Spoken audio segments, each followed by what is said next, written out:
여러분에게 부활하신 주님께서 주시는 평강이 있기를 기원합니다. 오늘 본문은 부활하신 예수님께서 11제자에게 나타나신 사건을 기록합니다.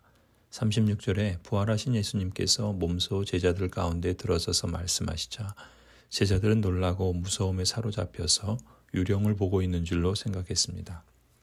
죽어서 3일전까지 마친 사람이 다시 살아나서 부활한 사건은 자연적인 것이 아닙니다. 누구라도 이런 일을 만나면 그야말로 놀라고 무서워하는 것이 당연합니다. 예수님의 제자들조차 직접 보고도 믿겨지지 않은 일이었습니다. 그러니 부활을 직접 보지 못한 사람들에겐 더욱 믿겨지지 않았을 것입니다. 38절에 어찌하여 너희는 당황하느냐, 어찌하여 마음에 의심을 품느냐라고 하신 예수님의 말씀은 부활의 현장에 있던 제자들뿐만 아니라 초대교회 성도가 되었으나 여전히 의심을 품는 사람들에게 던지는 질문이기도 합니다. 누가복음을 처음 읽고 듣는 초대교회 성도들은 주로 로마 제국의 이방인들이었습니다. 당시 성도들 중에는 부활 사건을 직접 보지 못한 사람들이 대다수였을 것입니다. 그래서 누가는 예수님의 부활이 실제 일어난 사건이라는 증거와 부활 사건이 갖는 의미를 예수님의 가르침과 당시에도 살아있는 제자들의 증언을 기초로 생생하게 보도합니다. 누가는 예수님이 몸으로 부활하신 실제적인 증거를 두 가지 제시합니다. 첫 번째 증거는 39절에 부활하신 예수님께서 친히 하신 말씀을 통해 증언합니다. 내 손과 내 발을 보아라. 바로 나다. 나를 만져보아라. 유령은 살과 뼈가 없지만 너희가 보다시피 나는 살과 뼈가 있다. 예수님의 말씀대로 손과 발을 제자들에게 보이셨을 때 제자들은 이분이 바로 3일 전에 십자가에서 죽으셨던 예수님이심을 알고 기뻐하였습니다. 하지만 아직도 부활하셨다는 것이 믿겨지지 않아서 놀라워하고 있었던 것도 사실입니다. 그래서 부활하신 예수님께서 두 번째 확실한 증거를 보여주십니다.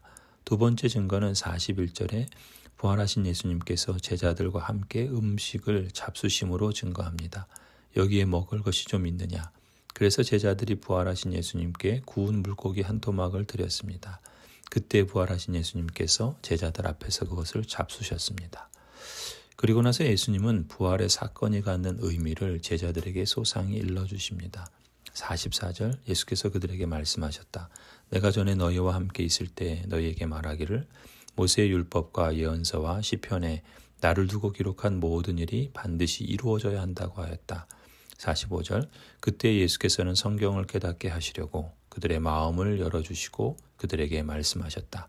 이렇게 기록되어 있다. 곧 그리스도는 고난을 겪으시고 사흘째 되는 날에 죽은 사람들 가운데서 살아나실 것이며 그의 이름으로 죄사함을 받게 하는 회개가 모든 민족에게 전파될 것이다 하였다. 예루살렘에서부터 시작하여 너희는 이 일의 증인이다. 당시 예수님의 제자들은 예수님이 십자가 처형을 받으신 후 자신들조차 유대교 지도자들에게 붙잡혀 죽게 될 것을 무서워하는 상황이었습니다. 그런데 무덤에서 장사 지낸 예수님의 시신이 사라지고 예수님이 부활했다는 소식이 들렸을 때 그 사실을 믿기보다는 오히려 자신들의 안위가 어떻게 될지 몰라 모두가 함께 숨어서 두려움에 사로잡혀 있던 상태였습니다. 이런 상황에서 호련히 예수님께서 그들 가운데 들어오셔서 하신 첫 마디가 바로 너희에게 평강이 있을지어다입니다. 부활하신 예수님께서 친히 부활하신 몸을 보여주시고 손과 발을 만지게 하시고 함께 음식까지 잡수심으로써 제자들에게 예수님께서 진짜 부활하셨음을 확증해 주셨던 것입니다.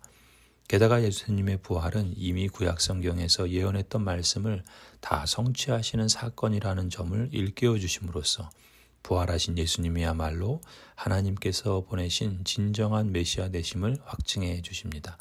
이러한 사실을 직접 보고 깨닫고 확증을 얻게 된 제자들은 부활하신 예수님으로 인해 참된 평강을 얻게 됩니다. 더 나아가 예수님은 제자들에게 너희는 이 일의 증인이다 말씀하십니다. 요한복음 20장에 보면 같은 사건을 기록하는데 예수님께서 너희에게 평강이 있을지어다 라는 말씀을 제자들에게 두 번씩이나 하십니다. 특히 두 번째 말씀하실 때는 아버지께서 나를 보내신 것과 같이 나도 너희를 보낸다 라는 말씀을 덧붙이십니다.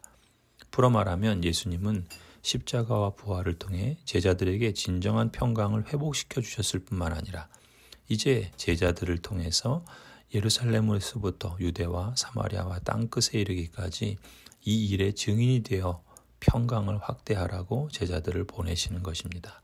그렇습니다. 샬롬, 즉 평강은 세상을 향한 하나님의 비전이요 목적이며 동시에 인간의 소명입니다.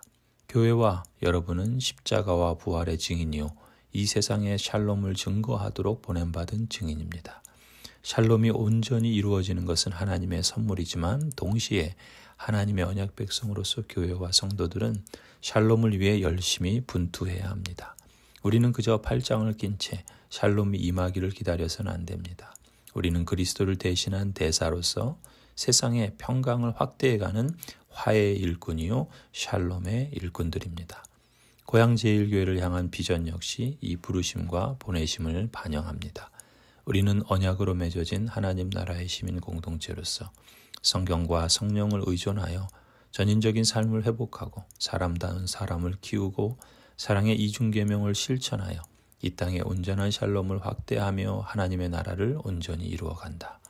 성도 여러분, 우리 교회가 하나님 나라의 시민 공동체라는 자부심을 갖기를 바랍니다. 우리 교회가 삶을 회복하고 사람을 키우고 사랑을 실천하는 교회 되도록 여러분의 기도와 헌신을 쏟아 부어주시기 바랍니다. 우리 교회가 이 땅에 온전한 샬롬을 확대하며 이 땅에서 하나님 나라를 증거하는 마을교회로 성숙하고 성장하기를 간절히 기도드립니다.